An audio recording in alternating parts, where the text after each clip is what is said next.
Have you ever wondered if you were or are the narcissist grade A supply?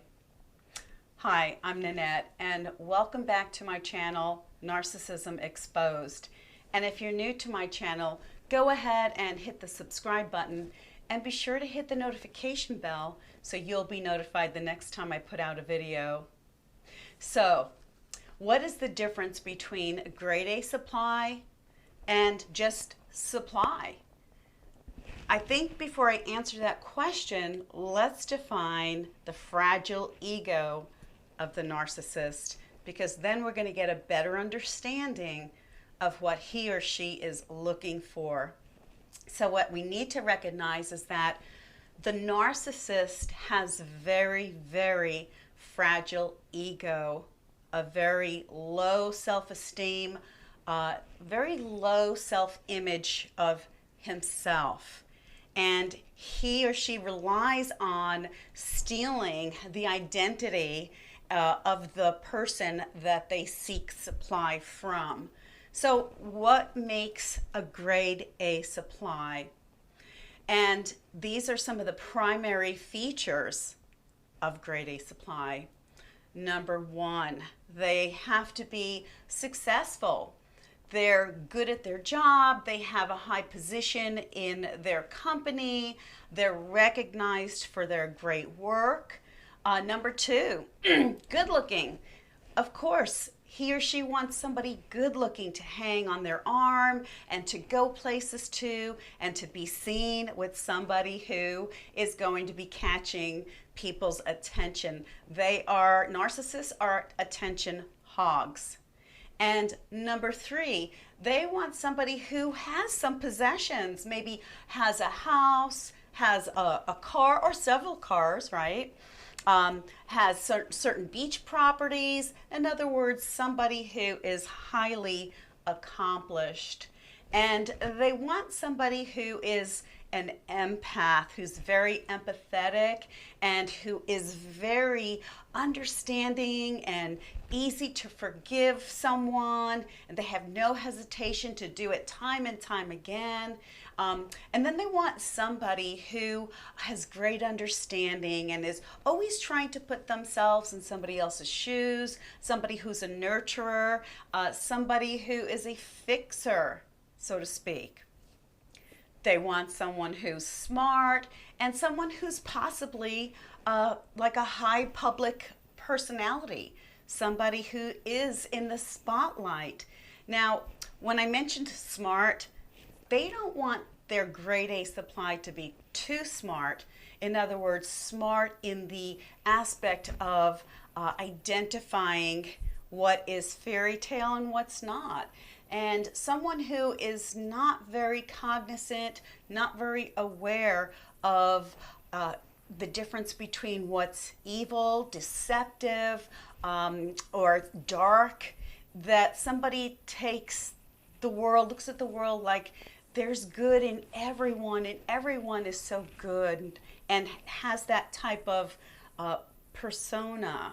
So they're looking for that. They're eyeballing people, looking for these features, and the more of these characteristics that you have, the more you're leaning towards the grade A supply. And certainly they don't want anyone who is going to be a resistor, somebody who's very resistant, or somebody who is always challenging what you're saying or what you're doing, where they just take everything in their stride and they don't question the things that you are doing.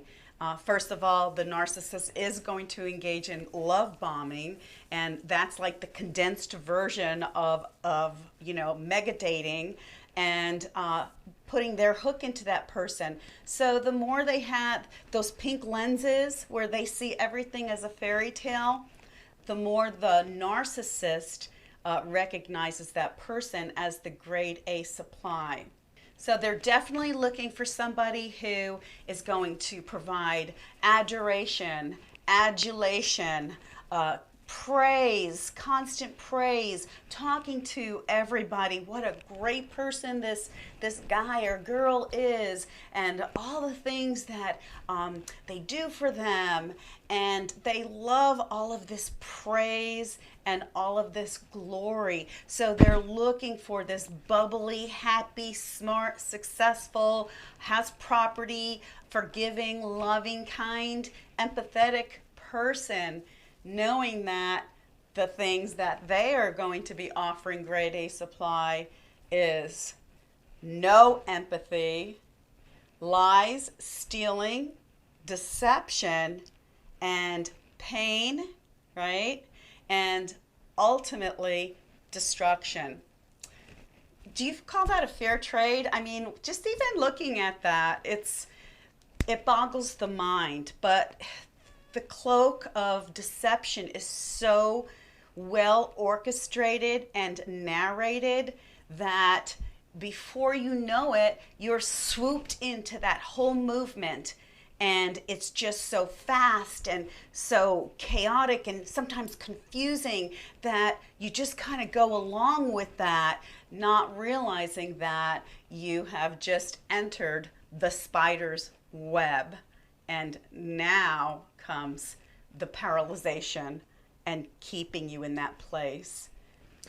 And the ultimate grade A, if there could be any more than grade A supply, but the ultimate would be someone coming from a past of, a poor childhood, an abusive childhood, or abusive marriage, or former relationships, right? And so that person has, even though they're successful in life, that, they're still suffering now with low self-esteem, low self-worth. And somebody who's coming into this relationship wanting to desperately believe in the fairy tale. So I just want to distinguish this in case anybody out there is thinking, well, how come I wasn't the grade A supply? Or is the grade A supply better than just regular supply? Or supply is supply is supply. It just depends on, if you're grade A supply, you stay in that loop a lot longer because you're more pliable, malleable. They can orchestrate you a little bit more. So the thing is that where supply, whether grade A, B, C, or whatever, we're all put in that same boat of supplying the sick narcissist that adoration, adulation, and even in fighting with the narcissist. They love that because anything that gives them attention and a reaction, they thrive on all of it. They consider all of that a thrill, as sick as that is, because they have caused a reaction. That's how, I'm sorry, but that's just so low on the intelligence scale to find happiness and thrills from getting a reaction out of people. But that's how these sick, demonic narcissists look at their relationships, their supplies, and all the reactions that they'd rather get adulation and adoration, right? And praise.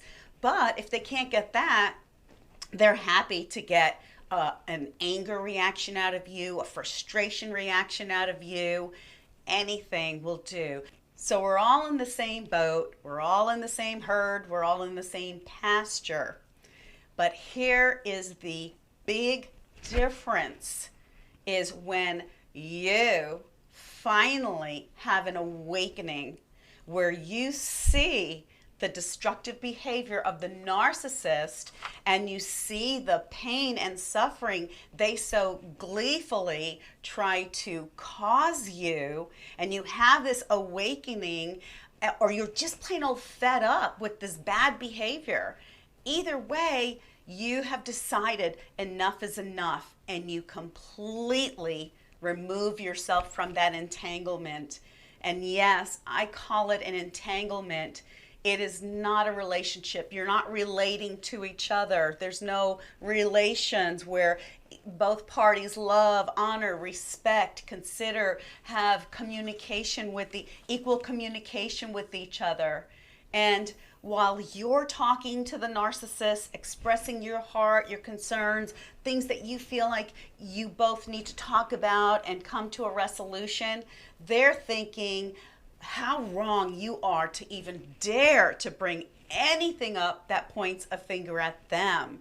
If anything, their behaviors due to you, you cause them to lose their patience, to yell at you, to be abusive, to storm out, to gaslight you, to ghost you. You're the cause of everything. Now, honestly, I'm talking and I'm going, this is like a horror movie.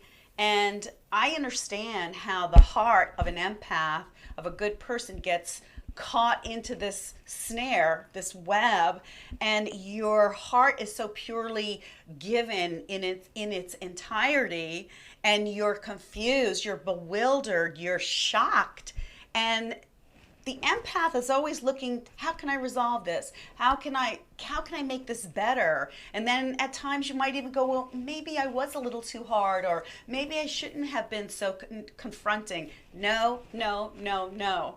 You were right on. The angrier and the more tactics that the narcissist engages in means that you are standing your ground. You are saying no to the bad behavior. You are saying, I have a voice.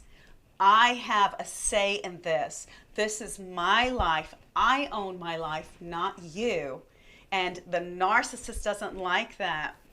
He or she wants nothing more than for you to feel frail, bewildered, shaky and afraid, hiding in a corner, only waiting for the voice of the narcissist to tell you it's okay, you can go do this now. No. Once you have that awakening, I can't see how anybody would even tolerate being in the same room as a narcissist. Remember, they don't want to be fixed. They don't want to be rehabilitated. So put your love, heart, and energy first to healing yourself and then rebuilding yourself. There's a great scripture referring to the way the narcissist wants to cause you pain, cause you suffering, steal from you, and ultimately destroy you. It's in the Gospel of John, chapter 10, verse 10. It says, for the thief being the devil, cometh not but for to steal, to kill, and to destroy. I am come, Jesus Christ is speaking in that verse, I am come that they might have life and have it more abundantly. Look at the stark difference between Jesus Christ representing light and goodness and the devil representing darkness and evil. The devil comes to steal, kill, and destroy. Sounds like a narc to me, but Jesus Christ has come to give us life and give it how? More abundantly. Give abundance to you. And that's what you've been doing for the narc. You've been expending your energy, your time, your efforts to provide all of the abundance that you have within, your happiness, your joy, your success, your light, and your life. And all the narc has been doing is sucking the energy out of you for the sole purpose of stealing your identity and then ultimately destroying you. There's a fantastic verse in the book of Ephesians, chapter 6, verse 12, and it says, for we wrestle not against flesh and blood, but against principalities, against powers, against the rulers of the darkness of this world, against spiritual wickedness in high places. That's the reality. We think many times this is just, a physical battle, but what we need to understand is, where is this emanating from? A deep, dark, higher realm, a spiritual realm, where the narcissist is receiving his or her instructions with whispers in their ear about how they can destroy you. And this is a really real scenario. When you look at this from God's word, it just makes sense. And the verse I really love, that's the theme of this channel, is in John chapter 8, verse 32. And ye shall know the truth, and the truth shall set you free. So share this information with your friends, your family, other people suffering with a narcissist abuse in their life. And be sure to, if you like this, if you found this valuable content, go ahead and hit the like button. And be sure to hit the subscribe button if you haven't already subscribed. And also the notification bell, so you'll be notified the next time I put out a video. So until next time, walk in peace and stay blessed.